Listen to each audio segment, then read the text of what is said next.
It was Christmas Eve, and I had reluctantly agreed to house sit for my boss, Mr. Crowley.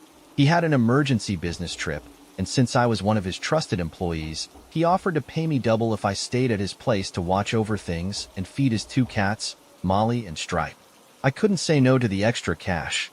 It was the holiday season, after all. The house was enormous, a Victorian mansion nestled in a secluded area outside of town. The moment I stepped inside, I felt a heaviness in the air, though I chalked it up to being alone in such a big, empty place. Mr. Crowley had decorated the house for Christmas, with garlands draped over the banisters and a massive tree dominating the living room. The house should have felt cozy, but it didn't. By 9 p.m., the snowstorm outside had picked up, and the wind howled like a wounded animal. I was curled up on the couch with a blanket and a cup of tea, the two cats dozing nearby.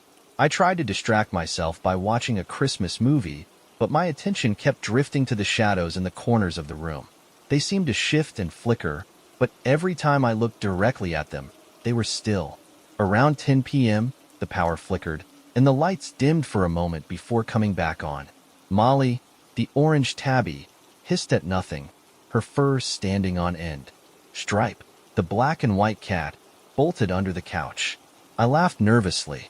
"It's just the storm," I said aloud, trying to convince myself as much as the cats. Minutes later, I heard a faint knock at the front door. My stomach tightened. The house was at least a mile from the nearest neighbor, and I hadn't seen another car on the long, snow-covered driveway. I approached the door cautiously and peeked through the peephole.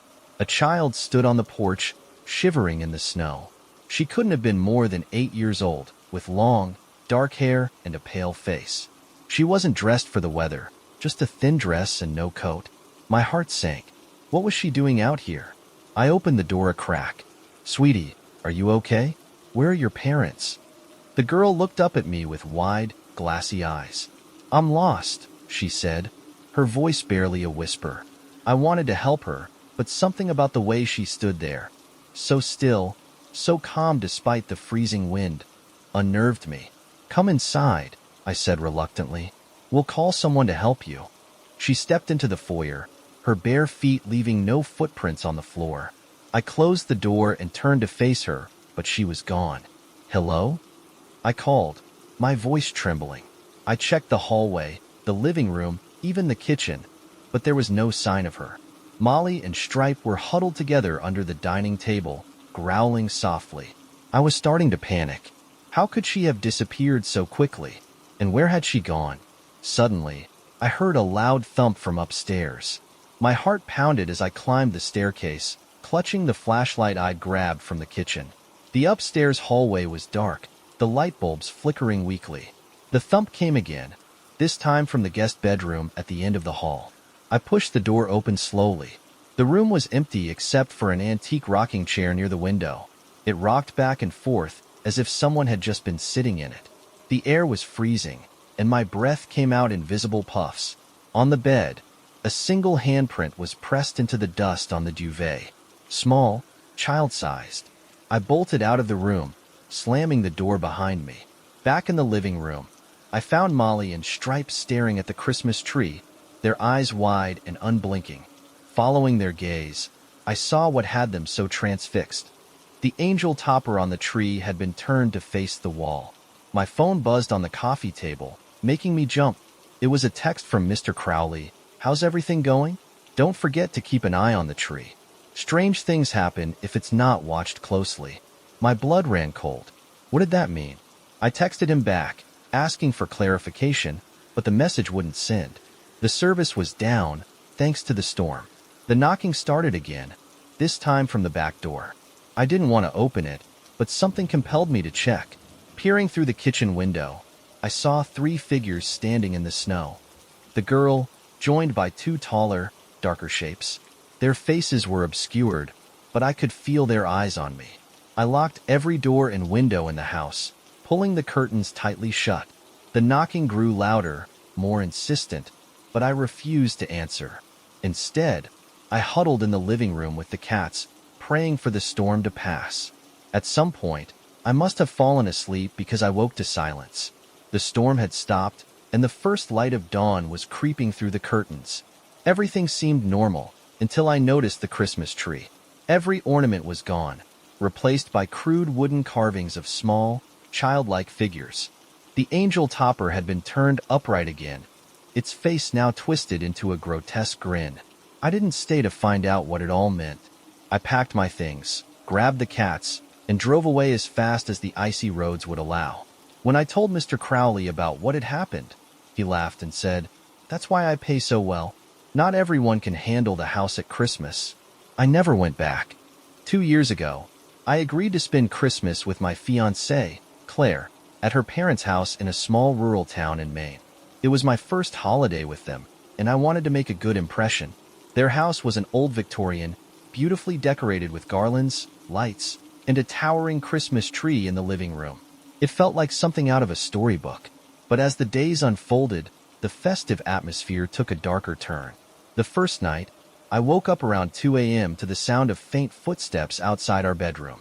The house was old, and I figured it was just Claire's parents moving around. But the steps didn't sound like they came from the creaky wood floors.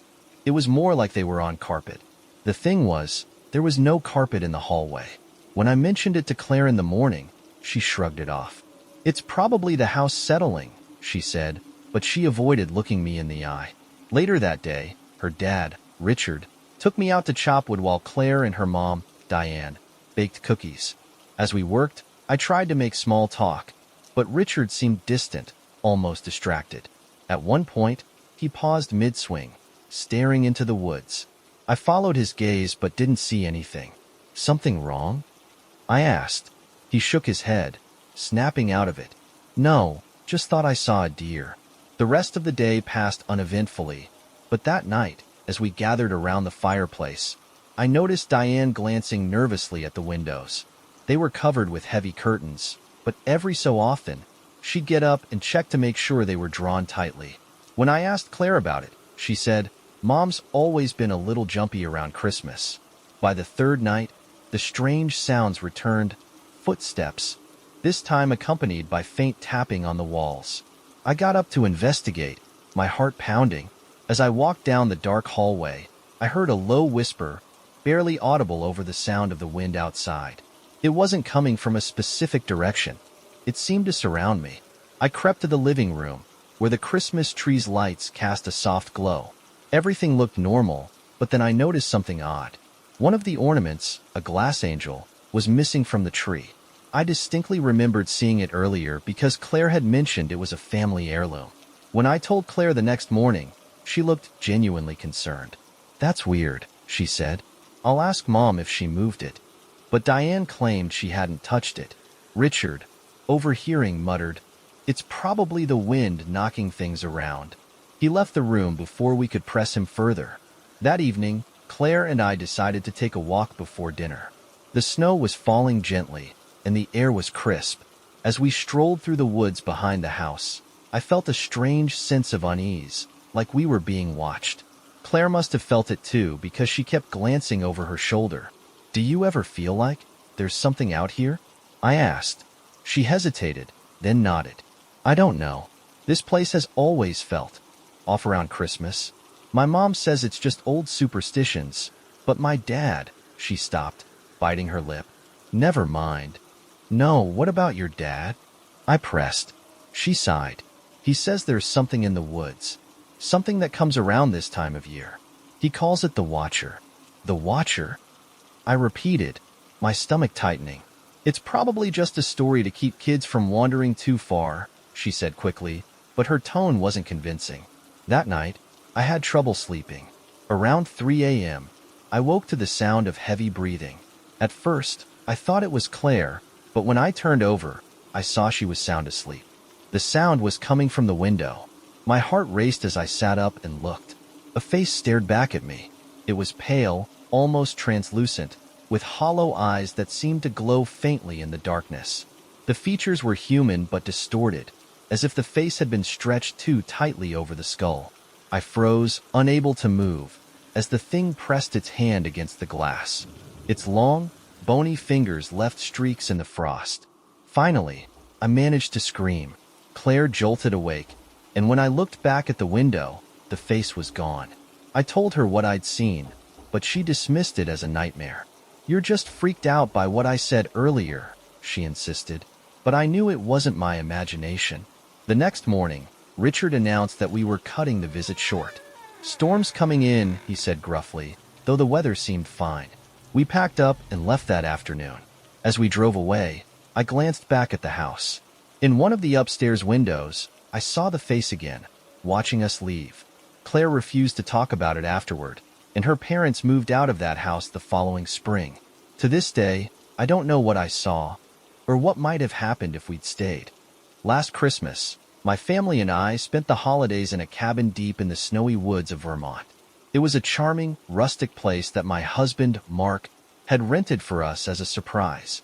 With its roaring fireplace, cozy furniture, and floor-to-ceiling windows overlooking the forest, it felt like something out of a postcard. Our two kids, Ellie and Noah, were thrilled. It was a perfect getaway, or so I thought. We arrived on Christmas Eve, the sun already setting as the snow began to fall. By the time we unloaded the car, a few inches of fresh powder blanketed the ground, and the air was bitterly cold.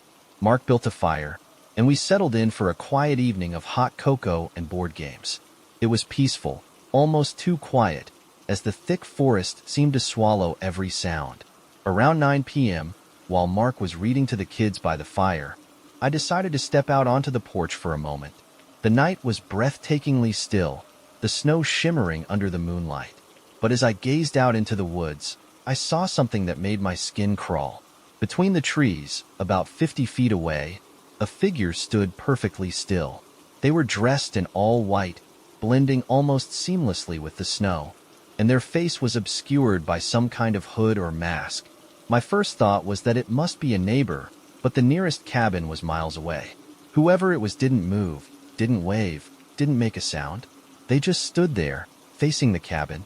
A shiver ran down my spine, and I hurried back inside, locking the door behind me. "What's wrong?" Mark asked, noticing my pale face. "Nothing," I lied. "Just colder than I expected." I didn't want to scare the kids, so I decided to keep it to myself. But as the night wore on, I couldn't shake the feeling that we were being watched.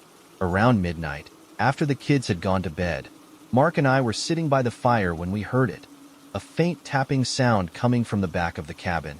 "Probably just a tree branch," Mark said, though his expression betrayed his unease. I nodded, but deep down, I wasn't convinced. The tapping continued, irregular and deliberate, like someone knocking lightly but insistently.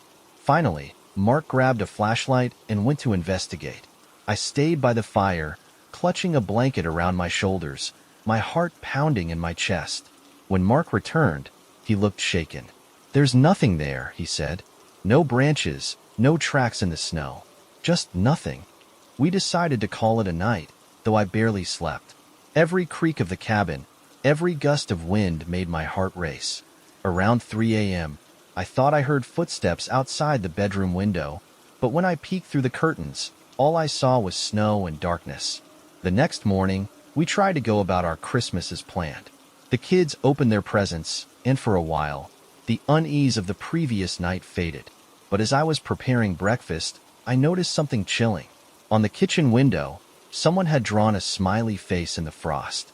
"Did one of you do this?" I asked, trying to keep my voice calm. Ellie and Noah shook their heads, looking confused.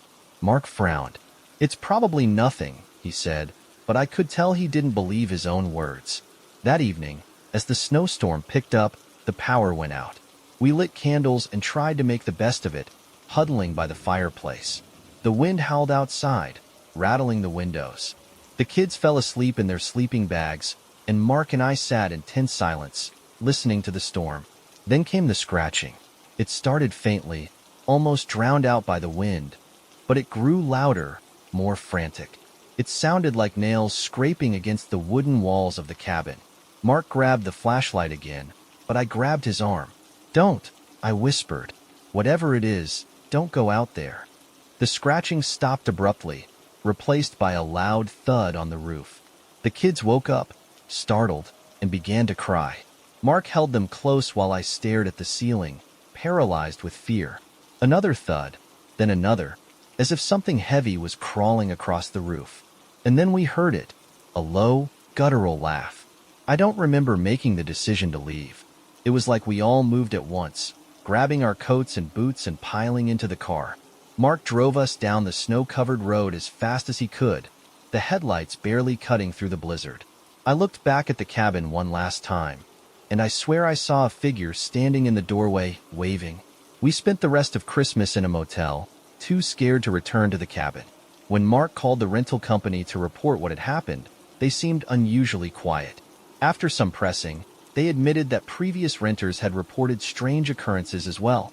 Unexplained noises, sightings of a figure in white, and in one case, a child who went missing for hours only to reappear unharmed but unable to recall where he'd been.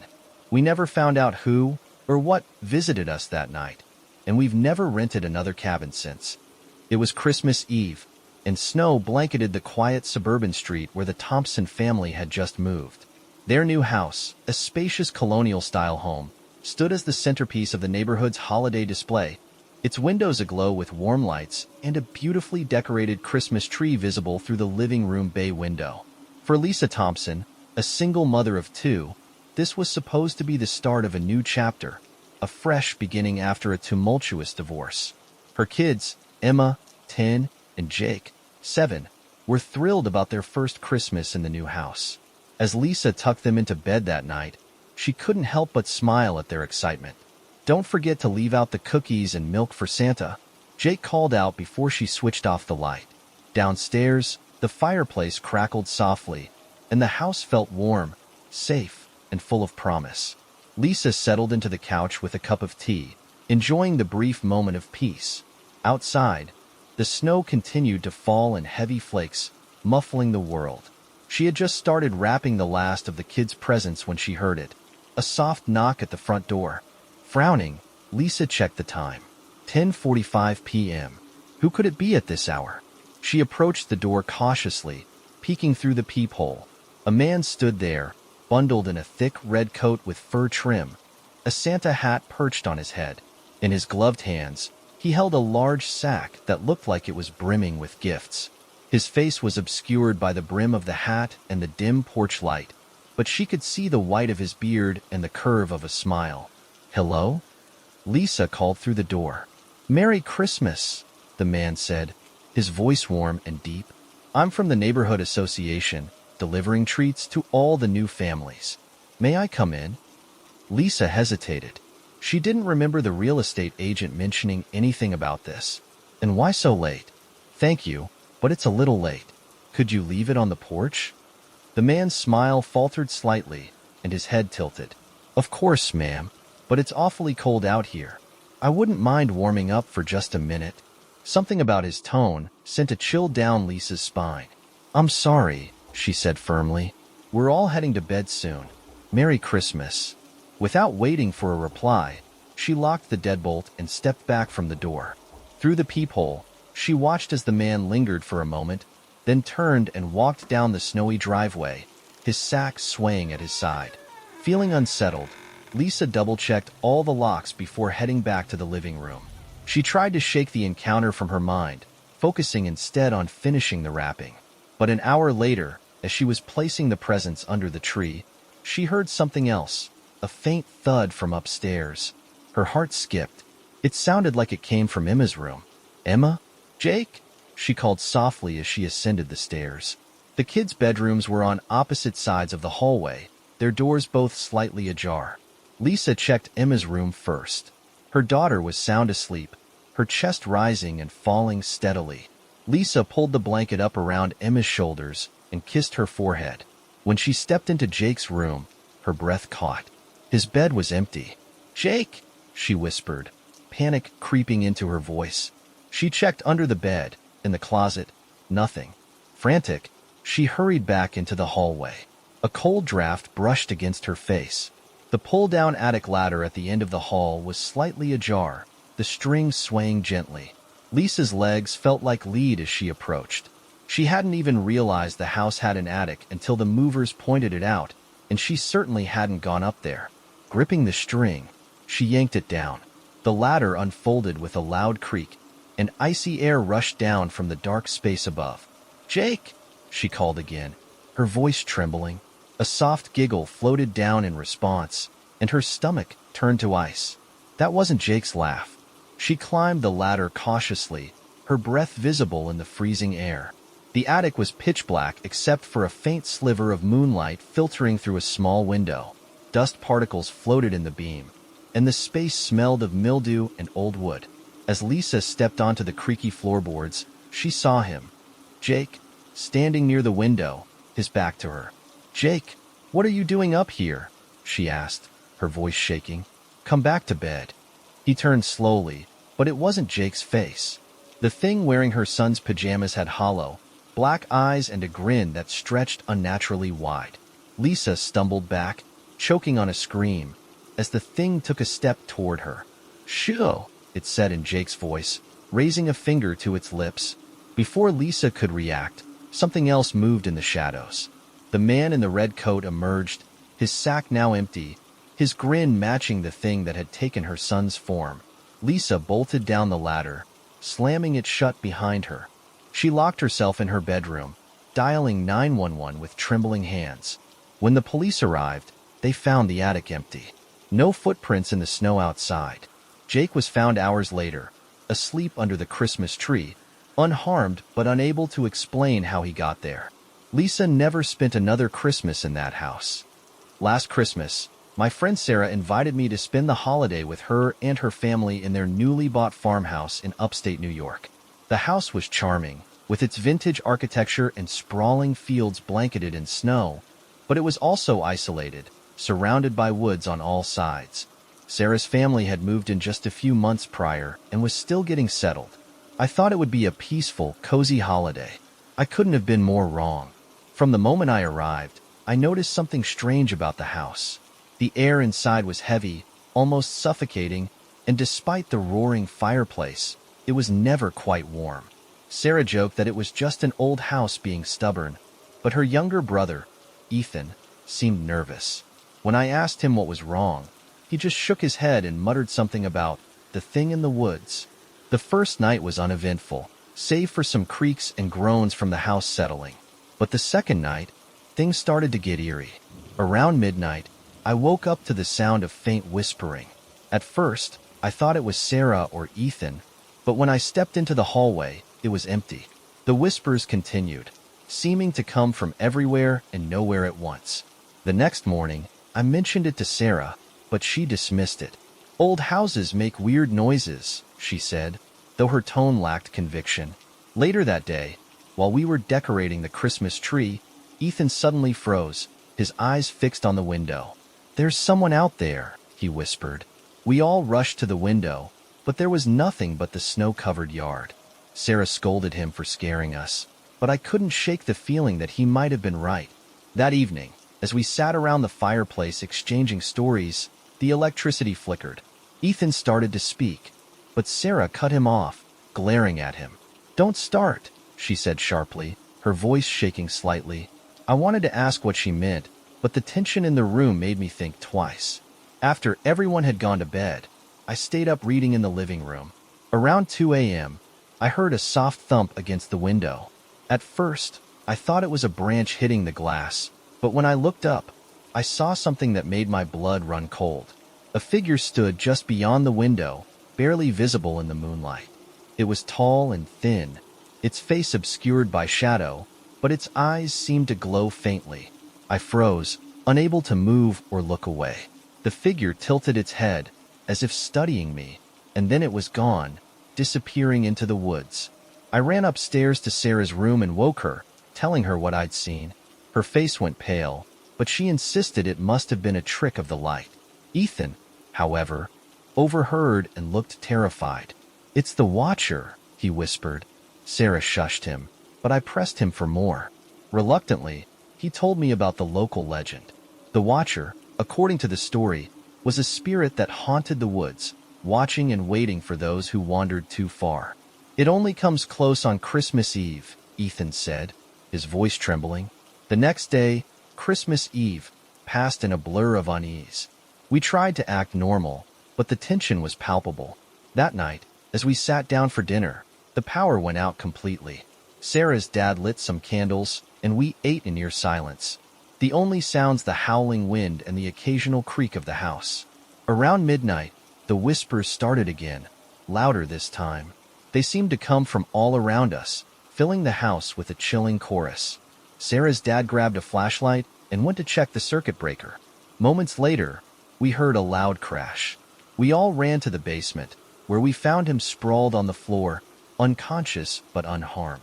The flashlight lay a few feet away, its beam illuminating the far corner of the basement. There, scrawled on the wall in what looked like soot, were the words, "I see you." We dragged him upstairs and locked the basement door. Sarah's mom called the police, but the line was dead.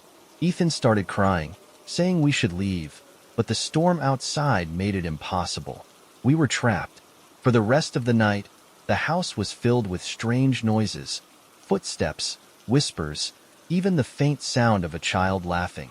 Around 3 a.m., the whispers stopped, replaced by a deafening silence.